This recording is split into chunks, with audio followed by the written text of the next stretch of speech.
Olá pessoal, tudo bem? Nesse vídeo vamos falar um pouco sobre os princípios básicos das culturas de desenvolvimento ágil, ok? O primeiro deles é aquele que a gente já falou no outro vídeo, que é o desenvolvimento iterativo, ou seja, qualquer metodologia ágil de desenvolvimento trabalha com a ideia do desenvolvimento iterativo, ou seja, por iterações, né? Nós vamos, ao invés de partir por uma abordagem de desenvolver tudo e entregar tudo no final, nós vamos partir para uma abordagem de desenvolver pedaços menores, né? E obviamente expor esses pedaços menores ao feedback do teu cliente ou usuário. Ou seja, a gente vai ver que metodologias ágeis trabalham com feedback constante, ou seja, tanto sobre feedback sobre a qualidade do produto final junto com o cliente usuário, quanto feedback sobre o próprio processo de desenvolvimento, sobre a qualidade interna do código-fonte ou de qualquer outro artefato que esteja sendo desenvolvido pela equipe de desenvolvimento, tá? E, obviamente, aprendizado, que é o quê? Entende-se que, né, durante o processo de desenvolvimento, durante o processo de trabalho, tanto a equipe quanto o próprio cliente usuário vão aprender sobre aquilo que será o produto final, ok? Foco sempre na satisfação do cliente em primeiro lugar, ou seja, não adianta a gente, né, reagir de forma reativa a uma eventual mudança de prioridade ou uma mudança de requisito. Se a mudança de requisito está acontecendo, por exemplo, é porque, né, o cliente tem essa necessidade. Então a gente precisa, de alguma forma, atender a necessidade do cliente para que esse cliente seja um cliente satisfeito no final do desenvolvimento e a gente consiga entregar para ele aquilo que efetivamente ele deseja. Tá? Modificações são bem-vindas, ou seja, não vamos ter reatividade às modificações, mas sim trabalhar com as modificações de uma forma mais suave para que elas impactem menos o desenvolvimento e aí sim sejam mais bem-vindas para o desenvolvimento, de forma que a gente vai ter um produto aprimorado. Tá? Entregas frequentes, ou seja, vamos entregar de forma frequente ao nosso cliente. Frequentemente esse cliente pode ter visibilidade do que a gente está fazendo e pelo que ele está pagando, né? Isso vai dar uma segurança muito maior a ele e também vai permitir um feedback extremamente importante para a equipe de desenvolvimento para saber se ela está caminhando na linha correta.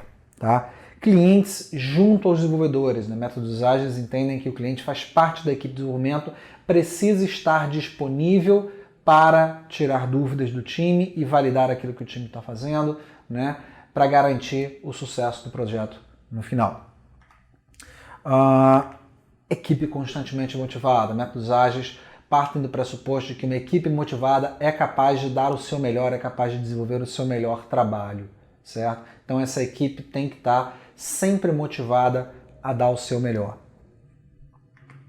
Conversa face a face, né? É aquilo que a gente falou no outro vídeo, né?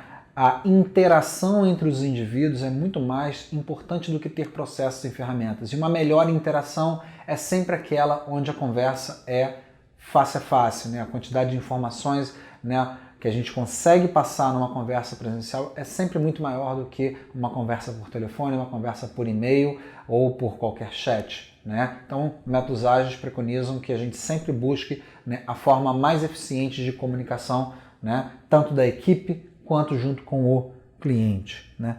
Software funcionando, nós só vamos entregar para o cliente algo que ele efetivamente consiga visualizar, consiga usar, consiga validar e nos dar feedback sobre o desenvolvimento. Ritmo constante, né? Ou seja, métodos ágeis trabalham com a ideia de que o ritmo constante traz disciplina para o time e faz com que o time consiga, né, trabalhar a uma velocidade uniforme. E excelência técnica, ou seja, métodos ágeis partem da ideia de que a gente produza, né, especialistas diversos dentro das equipes de desenvolvimento que consigam, né, desenvolver, consigam trabalhar em tudo que é necessário para gerar o produto final para o cliente com qualidade. Tá? Simplicidade, né, a arte de maximizar o trabalho não feito. O que eu quero dizer com isso, né? Vamos deixar de lado aquilo que não agrega valor naquela entrega frequente que a gente quer realizar, né, para que a gente consiga atender aos tempos estabelecidos. Então, vamos evitar fazer qualquer coisa que não seja necessário para uma dada entrega. Equipes auto-organizadas, né? Métodos ágeis partem da ideia de que o próprio time deva estabelecer a sua forma de trabalho, o seu processo de trabalho e como ele deve se organizar para atingir um determinado objetivo. A gente sai de uma ideia, né, de uma gestão comando-controle para uma ideia de uma equipe auto-organizada. E a reflexão de como ser mais efetivo, ou seja, o time está sempre olhando o seu próprio processo de desenvolvimento, o seu próprio trabalho e buscando melhorar esse próprio trabalho continuamente. Isso gera comprometimento para o time. Tá?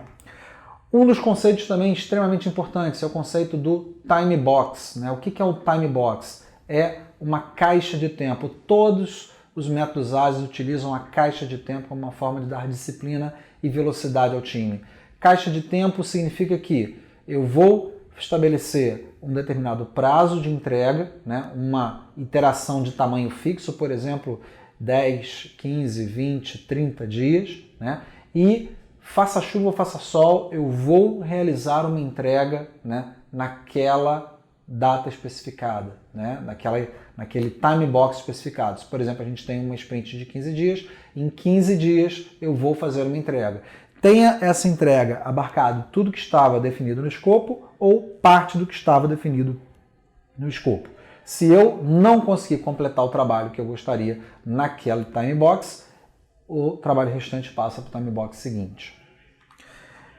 E desenvolvimento orientado a fatias e não a camadas. O que eu quero dizer com isso? Né? Na verdade, nós vamos fazer, né, a parte do produto em todas as suas camadas que é necessária para a gente realizar a entrega. Ou seja, nós não vamos partir de uma ideia de preparar todas as camadas, né, do software ou do produto que a gente estiver desenvolvendo para daí sim fazer uma entrega de funcionalidade. Né?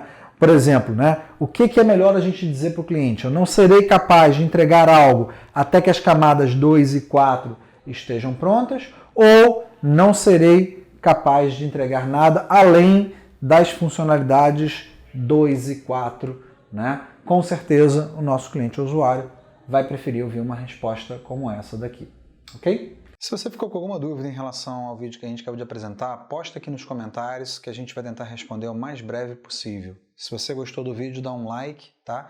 E se inscreve no link que está abaixo na nossa plataforma online, onde você vai encontrar muito mais além desse conteúdo que você viu aqui nesse vídeo.